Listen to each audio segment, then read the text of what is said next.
If you're experiencing synchronization issues with your Valorant account, follow these simple steps to help resolve the problem.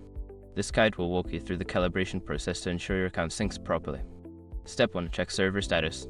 Visit the official Valorant server status page to ensure that there are no ongoing outages or maintenance. If the servers are down, you may need to wait until they are back online. Step 2. Restart the game. Close Valorant completely and restart it. This can help refresh the connection to the servers and may resolve any temporary sync issues. Step 3. Verify your internet connection. Ensure that your internet connection is stable and working properly. You can do this by running a speed test or trying to access other online services. If your connection is unstable, consider resetting your router. Step 4. Relink your account. Go to the Valorant account settings and unlink your account from any third-party services.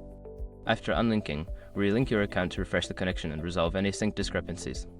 Step 5. Contact support. If the issue persists after trying the above steps, reach out to Valorant's customer support. Provide them with detailed information about the sync issue and they can assist you further.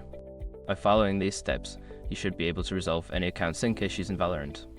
If problems continue, don't hesitate to seek help from the support team.